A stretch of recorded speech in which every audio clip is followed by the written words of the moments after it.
बिस्मिल्लाहिर्रहमानिर्रहीम, अस्सलाम वालेकुम नाज़रीन। आप देख रहे हैं प्रोग्राम दिल आसार। मैं हूँ यासिर रशीद और स्टूडियो मेरे साथ मौजूद हैं सीनियर तजज़ियाकार राना मोहम्मद अजीम साहब। नाज़रीन, वज़ीर आज़म शहबाज शरीफ जो हैं वो ताजिकिस्तान के 2 रोज़ा दौरे के ऊपर दुशंबा पहुँचे हैं और उन्होंने कहा है कि मुझे यूँ लगा कि जैसे मैं दूसरे घर में आ चुका हूँ।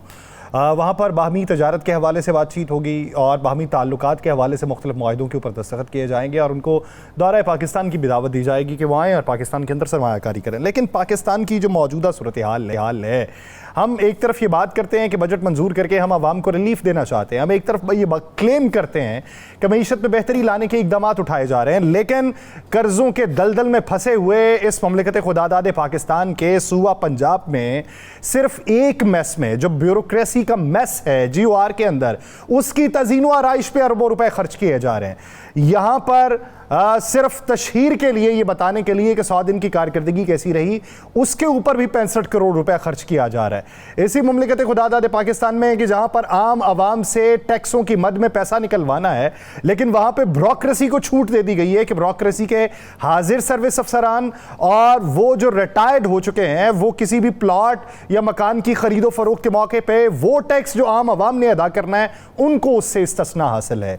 जब इस तरह के टैक्सेस की भरमार होगी तो दूसरी तरफ आवाम जो लाचार और मददगार इस वक्त मौजूद है, वो बेचारी आवाम का क्या बनेगा जो इस वक्त सड़कों के ऊपर मौजूद है, जो सिविल नाफरमानी को ज्यादा तरजीह दे रही है कि बिजली के बिलों को फाड़ के या उसे आग लगा के खाकिस्तर कर रही है और कह रही है कि हमारा जीना इस पाकिस्तान में मुश्किल होता चला जा रहा है। किस तरीके से मुआशी मंजरनामे को डील किया जाएगा। उधर UN की एक वर्किंग ग्रुप ने उसमें एक करारदाद पेश की गई और वो पेश की गई जुल्फे बुखारी की जानिब से, और उस करारदाद के बारे में उन्होंने एलामिया ये जारी किया है कि पाकिस्तान के अंदर बानी पाकिस्तान तहरीक इंसाफ इमरान खान को जिरा का हक फराहम नहीं किया गया और उनके अपने वकला को अलग करके हुकूमती वकला वहां पर तैनात कर दिए गए। यह कानून और इंसाफ के मुनाफी है और उन्होंने ये कहा कि हमने हुकूमत पाकिस्तान से ये गुजारिश की कि हमारे इन लोगों को पाकिस्तान में आने दिया जाए और हम हालात वहां पर देख सकें, लेकिन बकौल उनके पाकिस्तानी हुकूमत ने इसके ऊपर कोई जवाब नहीं दिया। हमारे वजीर कानून आजम नज़ीर तारड़ साहब कहते हैं कि पाकिस्तान का अंदरूनी मामला है और पाकिस्तान इसे अपने तय हल करेगा।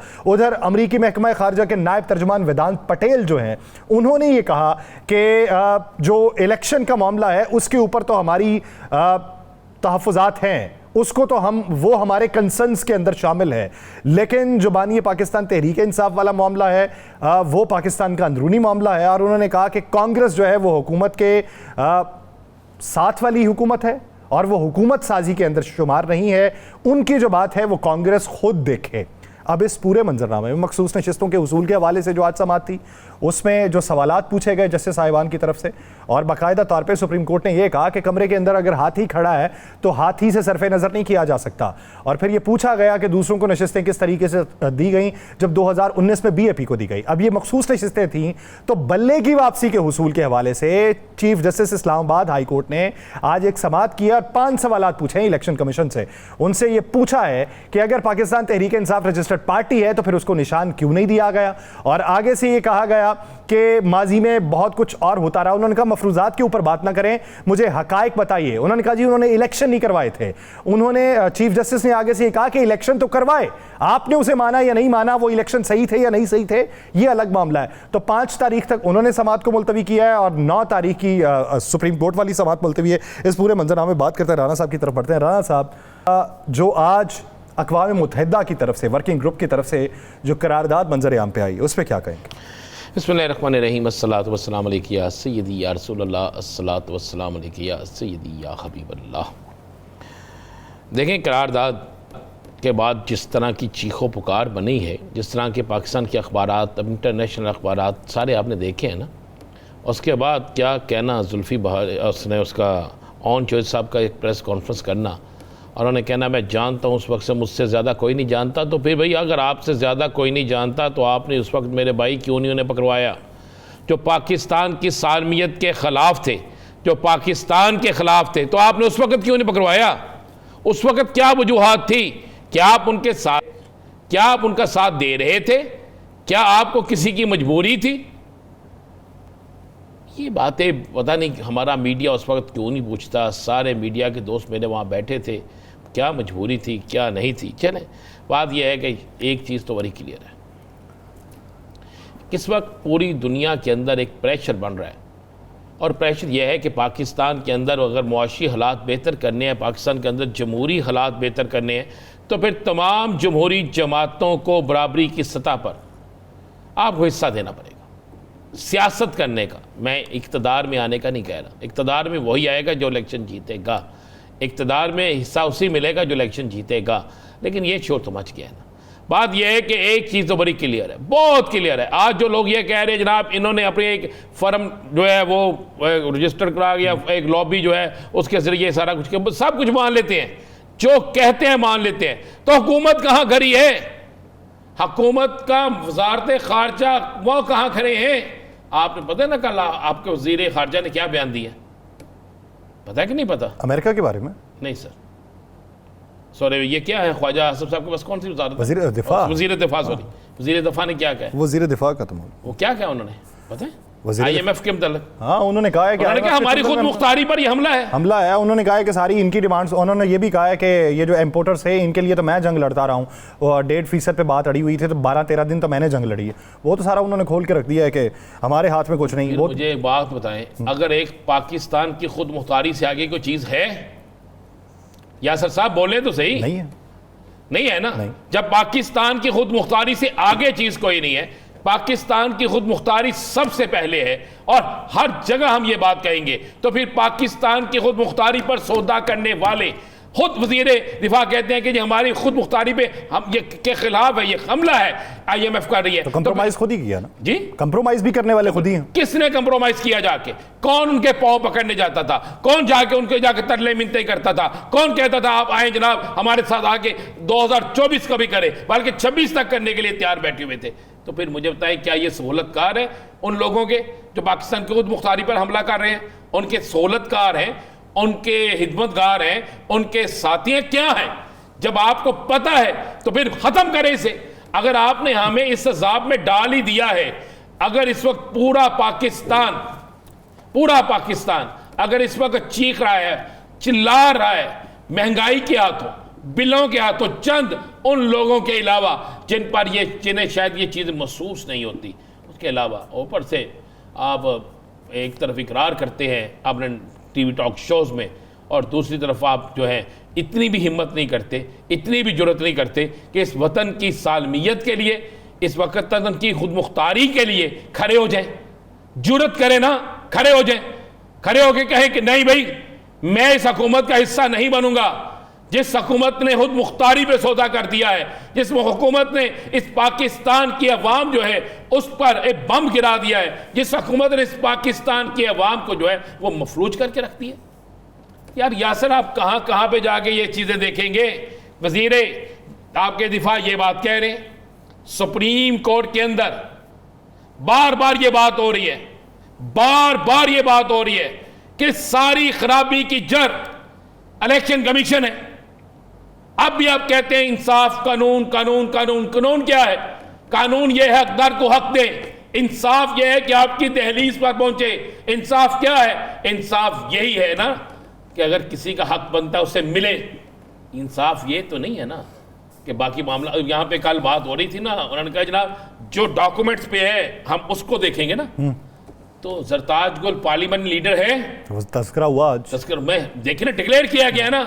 आप इलेक्शन कमीशन कहता है ये पार्लियामानी पार्टी है, जरताज गुल पार्लियामेंट लीडर है, उमर अयूब अपोजिशन लीडर है, डिक्लेयर किया आपने, कागजात में लिखा है। तो फिर आप किस तरीके से उन्हें सीटें नहीं देंगे?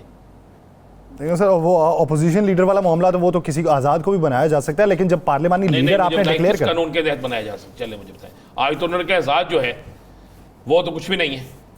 जब कहा गया कि 63A फिर किस तरह लागू होगी? आज तो 63(2) की बात हुई ना पार्लियामानी पार्टी में। 63 की भी हुई जी, 63 की भी हुई, 63A की भी हुई। तो फिर किस तरह करेंगे आप? चले मान लें, चलें अपोजिशन लीडर मान लें, जिस मुल्क के अंदर राजा रियाज अपोजिशन लीडर, यहाँ पे चलो सच्ची मुच्ची अपोजिशन लीडर तो है ना। ये भी हो गया। पार्लियामानी पार्टी है, आप तस्लीम कर रहे हैं तो वो तभी होता है।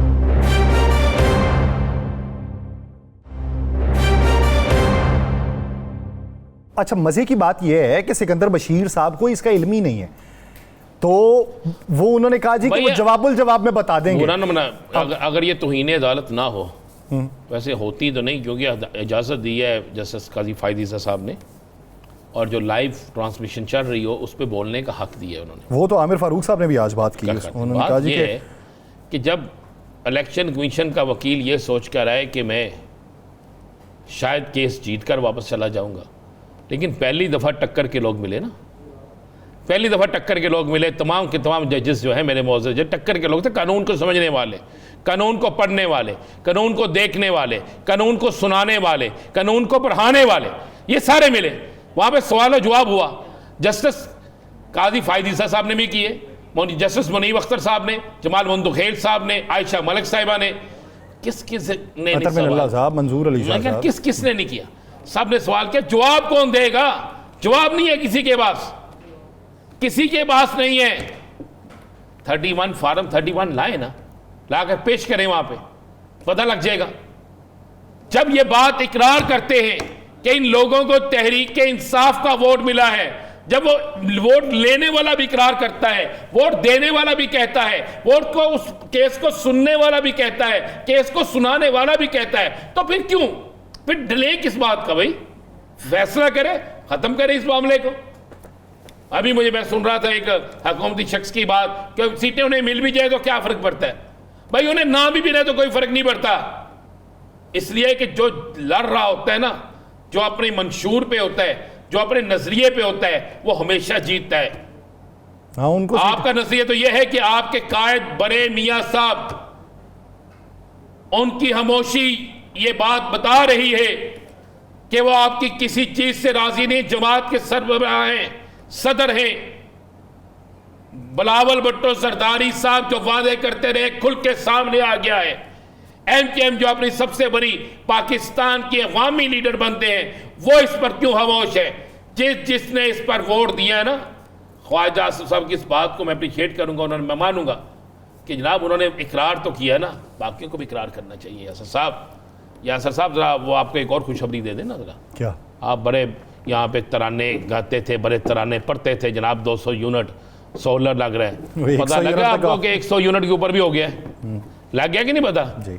मुझे बताए, पाकिस्तान में कोई एक ऐसा घर है जहां पे 100 यूनिट से नीचे चलता हो? है कोई?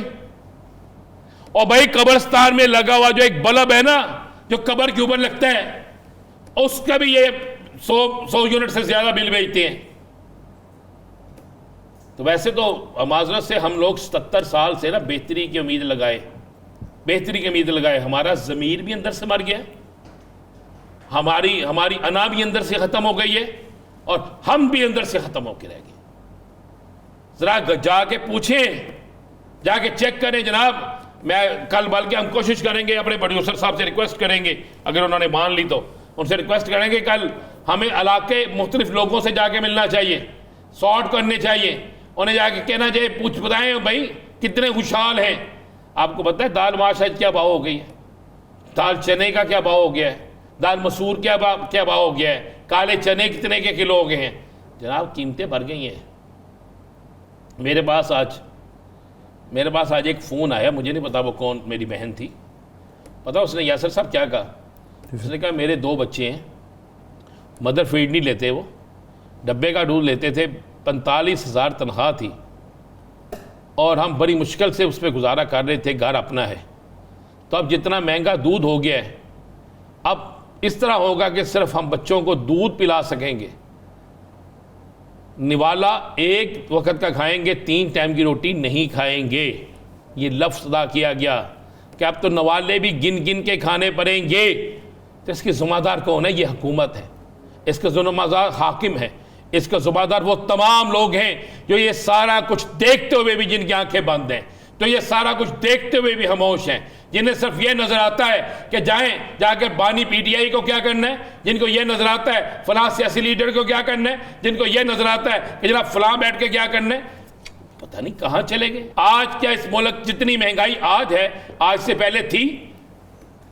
सोलर मिल गया जी? चले बता दें मुझे, सोलर मिल गया इस मुल्क में?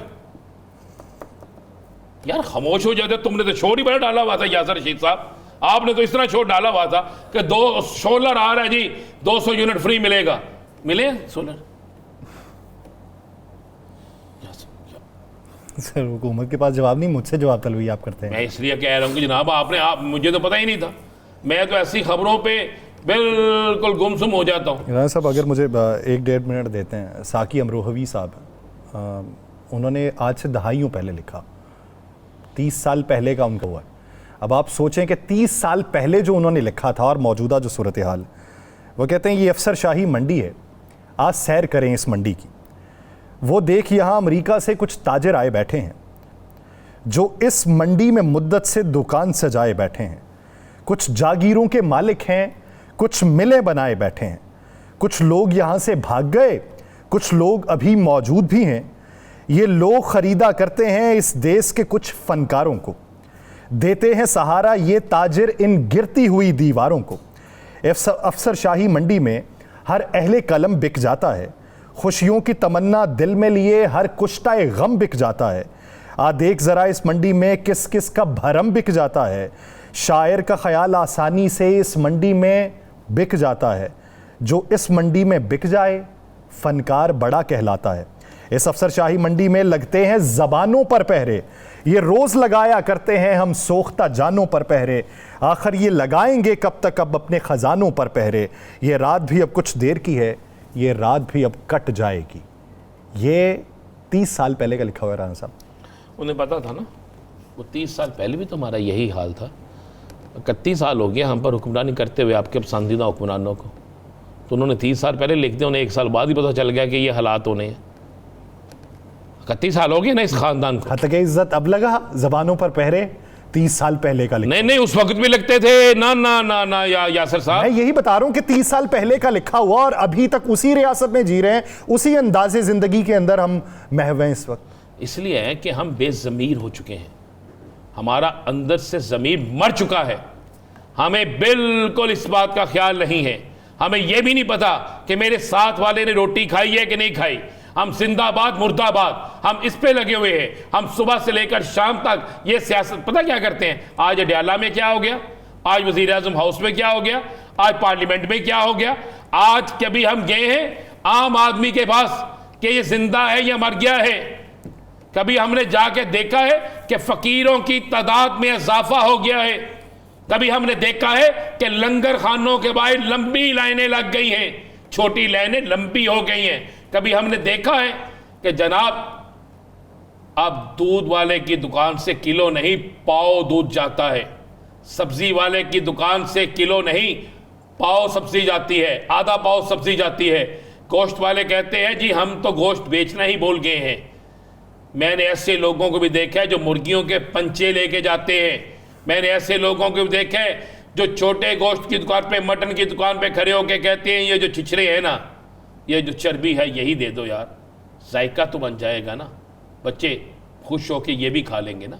मैंने वो लोग भी देखे हैं, अब पहले नहीं था, खुदा की कसम देखा है, जो सब्जी मंडी फ्रूट मंडियों में वो फल जो फेंका हुआ है, वो सब्जियां जो गंदी फेंकी हुई हैं, उन्हें इकट्ठी करते हैं, उन्हें संभालते हैं, आगे जाके धोते हैं, कुछ काटते हैं, घर ले जाते हैं बच्चों से छुपा कर। फिर जब पकती है तो पकती हुई चीज़ का पता नहीं चलता।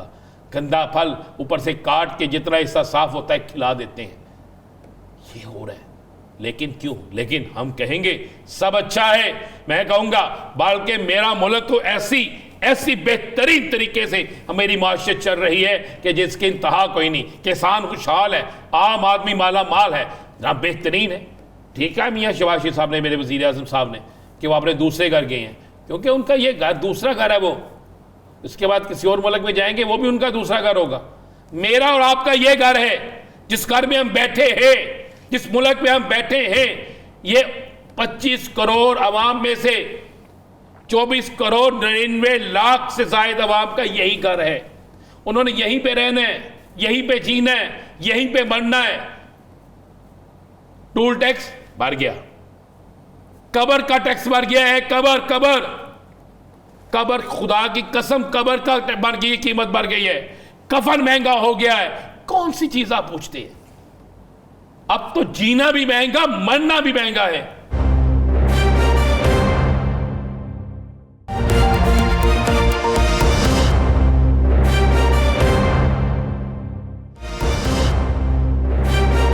ब्रेक के बाद खुशामदीद नाज़रीन। पंजाब ये क्लेम करता है कि ऐसी हुकूमत पहले कभी नहीं हुई, ऐसे तरक्याती काम और इस बर्क रफ्तारी से पहले कभी नहीं हुए।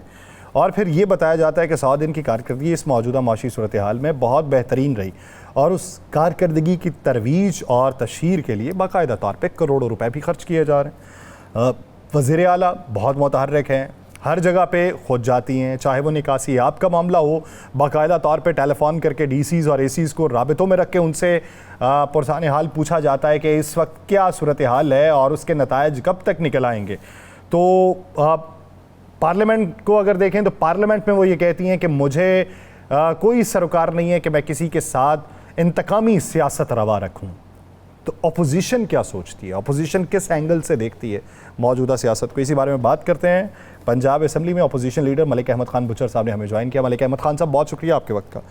मलिक अहमद खान साहब, क्या कर दिया ऐसा कि जो लोग हैं आपके, उनकी रुकनीत मुअत्तल हो गई, प्रोटोकॉल आपसे वापस लिए जाने की धमकियाँ दी गई और फिर आपको पार्लियामेंट के बाहर इजलास करना पड़ा?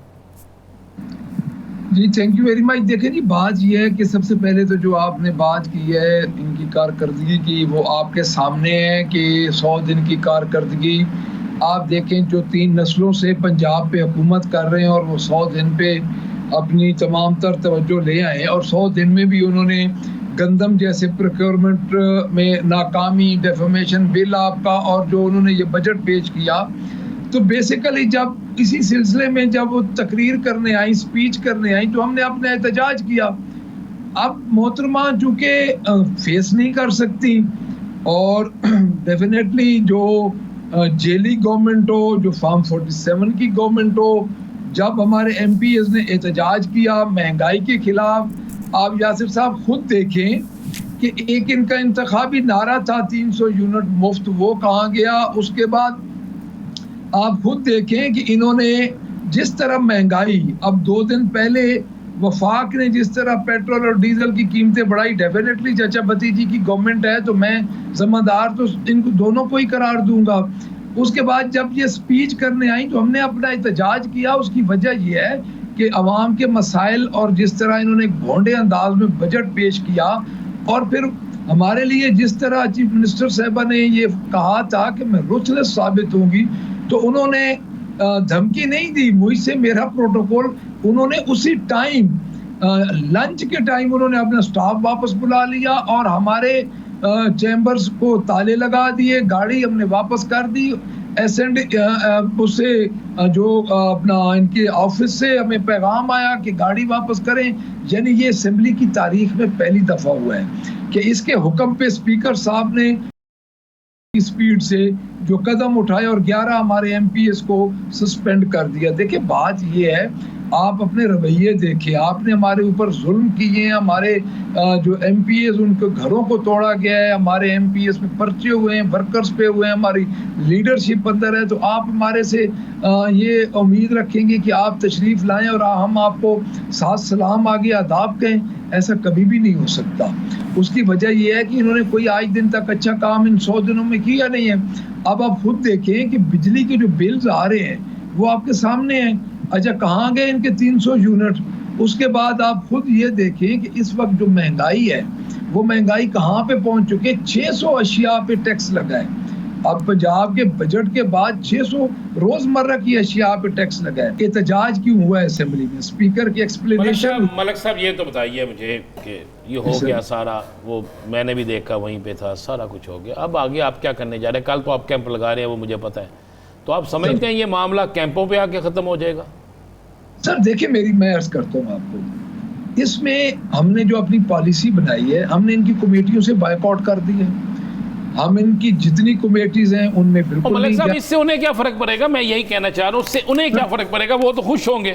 मुझे तो इस तरह लगता है, क्या ये तो खुश नहीं होंगे वो कि आप उनकी कमेटियों में नहीं आएंगे? सर मैं अर्ज करता हूँ ना सर, मैं अर्ज राना साहब, मैं आपको, आप माशाल्लाह पुराने सीनियर है, मैं आपको अर्ज करता हूँ सर। देखिए सर, उससे फ़र्क इनको ये पड़ेगा कि 107 मेंबर की अपोजिशन है। अब स्पीकर साहब का ये टेस्ट है कि स्पीकर साहब अपने आप को जमहूरियत का और पार्लिमानी नॉर्म्स का अमीन समझते हैं। अब वो पार्टी तो चूंकि बन चुके हैं, चूंकि उन्होंने आनन फानन ये सारा काम किया है, सर जब हमारे मलिक अहमद खान साहब, मैं सर बसद एहतराम, आप 107 का फिगर बता रहे हैं, हमने 125 का फिगर, वो भी पंजाब असम्बली का नहीं, कौमी असम्बली का, वहां से गैर हाजिरी पे भी 1.5 साल ऐवान चलते हुए देखा है सर आप ठीक कह रहे हैं, जो कि इनकी प्रैक्टिस है। लेकिन सर ये असेंबली की तारीख में यासिर साहब पहली दफा हुआ है कि अपोजिशन के चैम्बर को ताले लगे हों। यानी इन्होंने तो फस्तायत की हद कर दी। हमने उस दिन बाहर इजलास किया और कल भी हम अपना इजलास करने जा रहे हैं सुबह बाहर, कल भी हम बाहर इजलास करेंगे और इनको हम बताएंगे, फिर डेफिनेटली यहीं से हमारी तहरीक शुरू होगी। सर ये 107 का मतलब ये है कि आधा पंजाब है, तो ये कैसे ये हमें निगलेक्ट कर सकते हैं? और जब तक हमारे 11 मेंबर ये अंदर नहीं जाएंगे सर, हम कैसे जाएं? देखिए इस तरह तो हम जाएंगे, जो हमारे बाकी बच्चे हैं वो एहतजाज करेंगे, उनको भी ये सस्पेंड कर देंगे। तो इनका ज़हन चूंकि एक ज़हन माइंड सेट है कि हम इस माइंड सेट को चला के हम अपोजिशन को दबाने की कोशिश करेंगे। देखिए सर हम इनसे नहीं दबेंगे, हम अपनी इस तहरीक को सड़कों पे लेके आएंगे, क्योंकि हमें पता है कि हमें वैसे मैं मलिक साहब माजरत से, हम तो थक गए हैं ये सुन के कि तहरीक सड़कों पे आ रही है। मैंने तो इसी लाहौर शहर में 12 लोगों का 13 लोगों का आपके अहदेदार जो हैं उनके जुलूस भी देखे हैं कि तस्वीर बन के फौरी तौर पे चले जाती है। तो इस तरह तो आज जिस तरह अली मोहम्मद खान साहब ने कहा कि खान साहब कहते हैं लाहौर से पंजाब से शुरू करेंगे, तो फिर तो मेरा ख्याल है 5 साल बाद ही होगी। जनाब पंजाब से आपको पिछले दिनों पता चला होगा कि माल रोड पे हमने एक बहुत बड़ा इवेंट किया है राना साहब, और उस इवेंट में पहली दफ़ा 9 मई के बाद हम झंडे लेके निकले। आपकी बात से मुझे बिल्कुल इत्तफाक है, क्योंकि पंजाब पे खौफ के साए ज़रूर हैं, लेकिन हम असेंबलियों में बैठने के लिए नहीं आए, क्योंकि हमें सिर्फ वोट मिला इमरान खान की रिहाई के लिए, और हमें किसी ने कोई हमारे ऊपर कोई तवक्को नहीं रखी कि हम इस वजह से हमें वोट मिला है। अगर हम नहीं निकलेंगे, अगर हम खान के लिए बाहर नहीं आएंगे, तो कल अवाम हमें भी नहीं घुसने देगी। और इंशाअल्लाह ताला हम इस पे पूरी तरह अब शुरू हो रहे हैं तहरीक पे, और हमारी तंजीम और जिस तरह हमारी सीनियर क़यादत है, अब लाहौर में हर दूसरे तीसरे दिन सीनियर क़यादत भी आ रही है, और लाहौर से सर हम तहरीक को सर शुरू कर रहे हैं इंशाअल्लाह। मलिक अहमद खान साहब, लेकिन एक चीज़ बताइए कि इतना तवक्कुफ या तातुल क्यों देखने में आया कि लोग ये बातें करने पे मजबूर हो गए, बिलखुसूस आपके कारकुनान, कि आप कमेटीज़ खेल रहे हैं, आपके अंदर जो है वो लॉबिंग ग्रुप्स बनने की बातें हो रही हैं, फॉरवर्ड ब्लॉक्स बनने की बातें हो रही हैं, आपको ओहदे चाहिए, आपको सेक्रेटरी जनरल का ओहदा चाहिए, आपको चेयरमैन के ऊपर एतराज़ है। यानी इस तरह की बातें बहुत ज़्यादा होना शुरू हो गई हैं, और लोग फेड अप हुए हैं जिन्होंने वोट दिए पाकिस्तान तहरीक इंसाफ या खान के नाम के ऊपर। क्या वजूहात थी कि जिसकी वजह से इतना तातुल हुआ और उसके बाद डिसीजन लेने में आया कि पंजाब से तहरीक शुरू होगी? सर मैं आपको अर्ज़ करता हूँ, आपकी बिल्कुल बात दुरुस्त है, ये बहुत पहले हो जाना चाहिए था, लेकिन पर्टिकुलरली पंजाब के हवाले से आपको तो ज़ाती तौर पे पता है कि पंजाब के हवाले से बहुत बड़ा जुल्म हुए हैं, और लोगों को सेटल होते हुए मेरे अपने ऊपर सर 8 से 9 ATC दहशतगर्दी की FIRs हैं। अच्छा, उसमें डेफिनेटली ये था कि खौफ के साए थे, लेकिन अब हमें दीवार से लगा दिया गया है। अब हम आगे खान के लिए नहीं आते, तो फिर समझे कि हमारा ये जितना प्रोसीजर हम अडॉप्ट कर रहे हैं, या इसका हमें कोई फ़ायदा नहीं है। हमें इन असम्बलियों का कोई फ़ायदा नहीं होगा अगर हम खान के लिए कुछ नहीं करेंगे, अपने लीडर के लिए कुछ नहीं करेंगे, जिसके लिए हमें सिर्फ इस वजह से वोट मिला है कि इमरान खान को आप रिहाई दिलवाएं। तो मेरा नहीं ख्याल कि अब हमारे अंदर बैठने से, ये असम्बलियों में बैठने से हम कोई चीज़ अचीव कर सकेंगे। तो हमारा इंशाअल्लाह ताला पूरी तरह हम तैयार हैं, और ये डे बाय डे सर आपको इंशाअल्लाह ताला ये चीज़ें नज़र आएंगी। बहुत शुक्रिया मलिक अहमद खान बुचर साहब से अपना वक्त देने के लिए। नाज़रीन, दीगर इश्यूज़ पे बात करेंगे एक शॉर्ट ब्रेक के बाद, कहीं नहीं जाएगा, स्टे विद अस।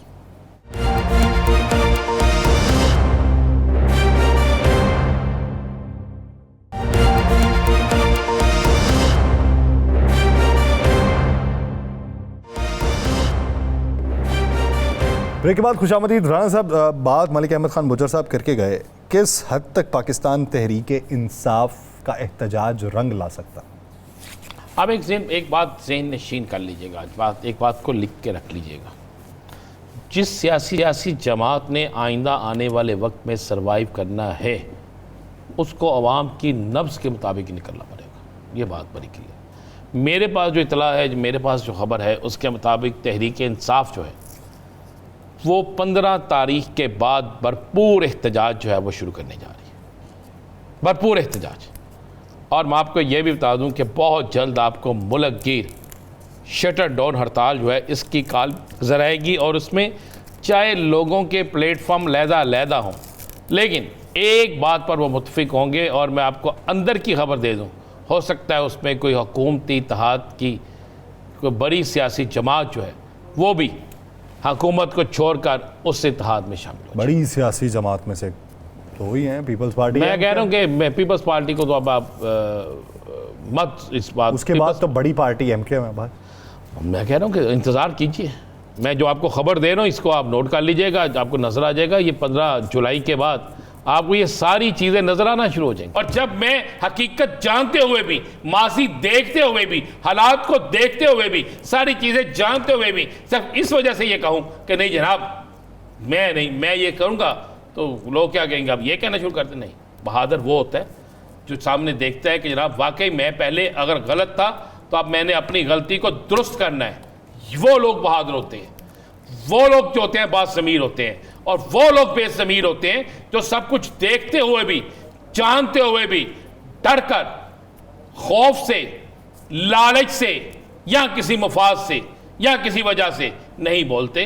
तो फिर वो मुजरम भी होते हैं, बेज़मीर भी होते हैं, और फिर वो योम आखिरत पे हिसाब देने के लिए भी तैयार रहते हैं। सर बात यह है कि अब समझ आनी शुरू हो गई है, सब कुछ समझ आनी शुरू हो गई है कि हालात जा किस तरफ रही है, हालात किस थी। हम पहले दिन से बोलते थे तो हमें बहुत से, आप ही मुझे कल एक मेरे ही क्लिप दिखा रहे थे कि एक बंदे ने नीचे क्या लिखा, तो मैंने हंस के आपको क्या कहा कि यार चलो वो सुनते तो हैं ना वो सुनते तो हैं ना, तो हम तो उम्मत ही उनकी है जिनके कदमों की हम खाक के बराबर भी नहीं है।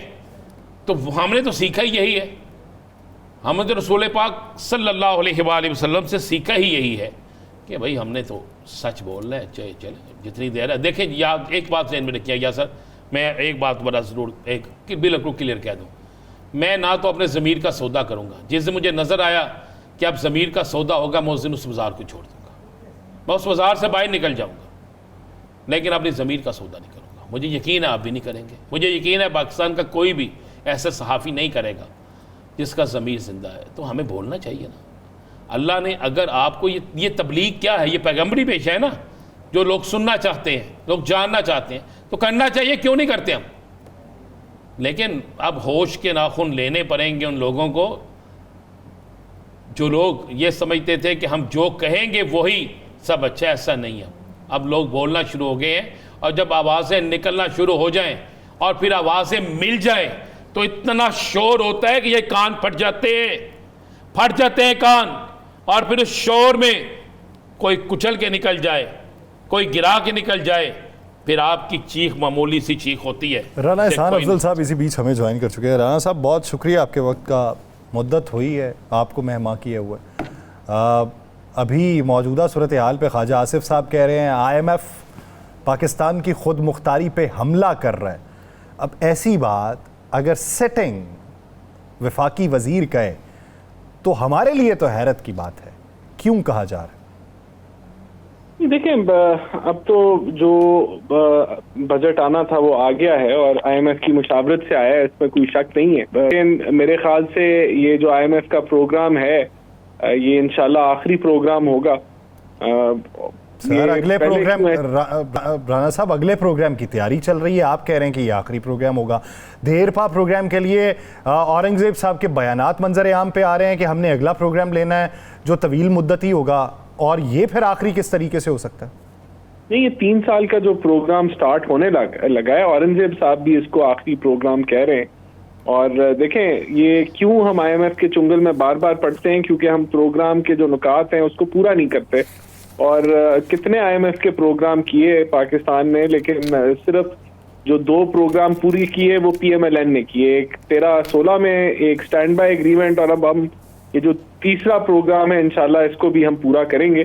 बहरहाल देखें जो हकीकत है वो ये कि 1 साल पहले आप डिफॉल्ट की बातें कर रहे थे, आज राना default साहब आप भाई हैं, हम तो थक गए अल्लाह की कसम ये बातें सुन सुन के सबसे। सिर्फ मुझे इस बात का जवाब दे दे, जो हमारे ख्वाजा आसफ साहब ने कहा है वो सच है, वो दुरुस्त कह रही हैं गलत कह रहे हैं, बस ये बता दें ताकि हमें पता चल जाए ना। नहीं देखिए, मैं तो समझता हूँ हमें IMF प्रोग्राम की जरूरत है इस वक्त। और अगर ख्वाजा हम साहब उस गलत प्रोग्राम कह रहे हैं को- ना, ख्वाजा साहब गलत कह रहे हैं ना फिर। देखिए, ख्वाजा साहब ने, मैंने सुना नहीं है कि किस कॉन्टेक्स्ट में उन्होंने कहा है और उनका क्या उससे पहले क्या बात हो रही थी, लेकिन हमें IMF प्रोग्राम चाहिए और अगर नहीं मिलता तो हम मजीद माशी मुश्किलात में पड़ जाएंगे। इससे भी ज्यादा, और ये जो इससे भी ज्यादा, जी? इससे भी ज्यादा नहीं, अब तो देखिए महंगाई कम हो रही है, 12-13% पे आ गई है, रुपया मुस्तहकम है, और अगर आप IMF प्रोग्राम नहीं लेते तो बिल्कुल डिफॉल्ट के दहाने पे फिर आप चले जाएंगे। राना साहब, आप कह रहे हैं कि ख्वाजा साहब ने आगे पीछे क्या कहा, मैं उनकी पूरी स्टेटमेंट पढ़ देता हूँ। उन्होंने कहा आलमी मालियाती इदारे को पाकिस्तान की खुद मुख्तारी के लिए ख़तरा करार देता हूँ। उन्होंने जो गुफ्तगू की है उस गुफ्तगू में उन्होंने बजट पर एतराज़ दागा है। उन्होंने कहा हालिया बजट में टैक्स IMF के दबाव पे लगा, IMF पाकिस्तान की खुद मुख्तारी के लिए ख़तरा है, उनका अपना शहर सियालकोट एक्सपोर्ट का मरकज़ है और एक्सपोर्टर्स पर जो टैक्स लगाया गया उससे FBR के करप्ट माफिया को फ़ायदा होगा। सिटिंग मिनिस्टर ये कहे कि FBR जिसने अपना हदफ 12,000 अरब रुपए का रखा हुआ है उस करप्ट माफिया को फ़ायदा होगा। सर, अगर माफिया को ही फ़ायदा दिलवाना है तो हमसे फिर पैसा क्यों निकलवाना है? नहीं, ऐसा नहीं है। हम मेरे ख्याल से ख्वाजा साहब जो हैं वो जो फाइनेंस की जो मीटिंग्स है उसमें ज़्यादा वो शिरकत नहीं करते, तो हम डिजिटाइजेशन की तरफ जा रहे हैं। देखिए, मसला ये था कि आप जो एक्सपोर्टर है वो 8-9% टैक्स देता था, जबकि सैलरीड क्लास 35% देता था, और एक्सपोर्टर्स की आमदन सैलरीड क्लास से कहीं गुना ज़्यादा है। तो हमने तो ये कहा कि एक्सपोर्टर्स को भी उसी तनासब से टैक्स देना चाहिए कम से कम जो सैलरीड क्लास दे रही है, तो इसमें तो मेरे ख्याल से कोई इतना कोई मसला नहीं होना चाहिए।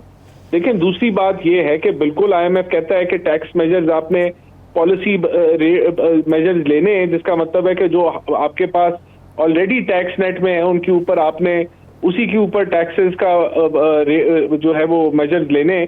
तो उसकी वजह है कि पिछले 75 साल में हम टैक्स बेस को नहीं बढ़ा सके, टैक्स डिवीजन को नहीं बढ़ा सके, तो वो एक मिसट्रस्ट की वजह है।